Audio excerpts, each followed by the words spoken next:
Hello बच्चों, welcome back to the physics tree. आज हम आईआईटी जेई के क्वेश्चन सॉल्व कर रहे हैं और ये क्वेश्चन है जेई मेंस 2019 का। क्वेश्चन क्या है देख लेते हैं। अ वेरी लॉन्ग सोलेनॉइड, एक लंबा सा solenoid of radius R is carrying current I equal to this. ये आई का फंक्शन दिया हुआ है, आई का फंक्शन दिया हुआ है, I is equals to K T into E की power minus alpha T. Okay, as a function of time. Current as a function of time दिया हुआ है। Counter clockwise current is to be taken positive. A circular conducting coil of radius 2r is placed in the equatorial plane of solenoid and concentric with the solenoid. बच्चों इतना complicated नहीं है जितना लग रहा है, एक्चुअली बस एक सोलेनॉइड रखा हुआ है और उसी के सेम सेंटर के साथ एक कॉइल रखी हुई है। ओके, कॉइल की रेडियस 2r है, सोलेनॉइड की रेडियस r है। सोलेनॉइड में जो करंट जा रहा है उसकी वैल्यू गिवन है as a function of time. तो बच्चों इस सोलेनॉइड की वजह से क्या होगा, इस सोलेनॉइड की वजह से एक मैग्नेटिक फील्ड जनरेट होगा और जब मैग्नेटिक फील्ड जनरेट होगा तो ऑब्वियस सी बात है क्या होगा, उसकी वजह से इस रिंग में से फ्लक्स चेंज होगा। तो फ्लक्स ऑफ रिंग हम लिख सकते हैं इन दोनों की mutual inductance into current of solenoid. अगर म्यूचुअल इंडक्टेंस क्या होती है नहीं पता तो it is time to revise mutual inductance. Mutual inductance technically दो चीजों के फ्लक्स और करंट के बीच रिलेशन बताता है। Flux of object 2 is equals to mutual inductance into current of object 1। मैं ऐसे करके सिखाता हूं इसको क्लास में।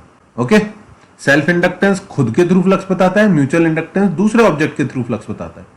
तो फ्लक्स इन रिंग को अपन कितना लिख सकते हैं, फाई 2 लिख देता हूं क्योंकि ना रिंग बार बार लिखना पसंद नहीं है मुझे। m इंटू एम की वैल्यू मुझे नहीं पता, चाहिए भी नहीं, हम यूज नहीं करेंगे, हम बस m मान लिया है।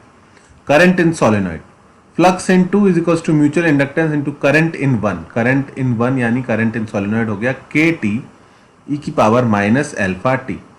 तो अब मुझे रिंग के थ्रू फ्लक्स पता है भाई, जब इसमें मैग्नेटिक फील्ड अपने थ्रू बनेगा तो वही मैग्नेटिक फील्ड लाइंस रिंग में से भी पास कर रही है, तो रिंग के थ्रू फ्लक्स लिख लिया हमने। अब रिंग में बच्चों ईएमएफ कितना जनरेट होगा जब ये करंट चेंज होगा, तो आपको पता होना चाहिए ईएमएफ की वैल्यू होती है minus D phi by D T. तो कर दो इसको डिफरेंशिएट, इसमें क्या है, माइनस एम और के तो कांस्टेंट है, टी इंटू ई की पावर माइनस अल्फा टी का डिफरेंशिएशन करोगे तो पहले टी का डिफरेंशिएशन 1, ई की power minus alpha T as it is लिख दो, फिर टी को एज इट इज छोड़ दो और ई की पावर माइनस अल्फा टी का डिफरेंशिएशन कर दो, ई की power minus alpha T into minus alpha. Okay, इसको थोड़ा सा सॉल्व करके थोड़ा सुंदर बना लेते हैं। EMF into is equals to minus M K 1 minus alpha T E raise to power minus alpha T. पर जो क्वेश्चन में जितने नेगेटिव होंगे उतना ज्यादा कंफ्यूज करते हैं, पर ठीक है, ईएमएफ की ये वैल्यू आ गई। अब मुझे इन चार में से कोई एक ग्राफ कैलकुलेट करना है। भाई रिंग में ईएमएफ इतना जनरेट होगा तो करंट भी इसी के प्रोपोर्शनल होगा। कितना होगा, ईएमएफ बाई आर, जो भी रिंग की रेजिस्टेंस है। तो आर तो कांस्टेंट ही आना है, तो ये हो जाएगा minus M K by R 1 minus alpha T E raise to power minus alpha T.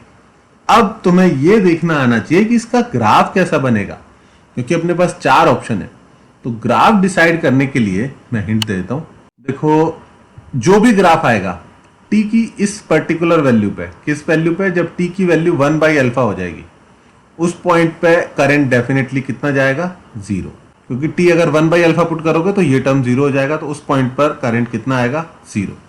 तो दो ऐसे ग्राफ हैं जिनमें ड्यूरिंग द ग्राफ करंट की वैल्यू 0 हो रही है। ओके, तो इन दोनों में से कोई एक होना चाहिए। अब एक में इनिशियल वैल्यू नेगेटिव है, एक में पॉजिटिव है, तो t इक्वल टू 0 पे इस पूरी चीज की वैल्यू कैलकुलेट करो। t इक्वल टू 0 पर minus M K by are into 1 minus 0 और e की पावर बच्चों माइनस लगाओ या प्लस लगाओ 0 ही होनी है, तो ये हो जाएगी 1। तो आ गया minus M K by are. तो ईएमएफ t इक्वल टू 0 पर कैसा होना चाहिए, नेगेटिव। बच्चों कौन से में नेगेटिव है, डी ऑप्शन हो गया। समझ में आई बात। सबसे इंपॉर्टेंट क्या सिखाया मैंने तुम लोगों को इसमें, कि म्यूचुअल इंडक्टेंस क्या होता है। कंसेप्ट बस म्यूचुअल इंडक्टेंस का था, बाकी तो सब मैथ्स है। म्यूचुअल इंडक्टेंस क्या होता है, करंट जब एक चीज में फ्लो होता है और उसकी वजह से दूसरे में फ्लक्स आता है, तो flux in second is equal to mutual inductance into current in first. Okay, और सेम वैल्यू इसके लिए भी लिख सकते हैं कि flux in one is equal to mutual inductance into current into. तो कंसेप्ट ज्यादा जरूरी है, मैथ्स तो सॉल्व तुम कर ही लोगे। ओके बच्चों, take care, see you in the next video.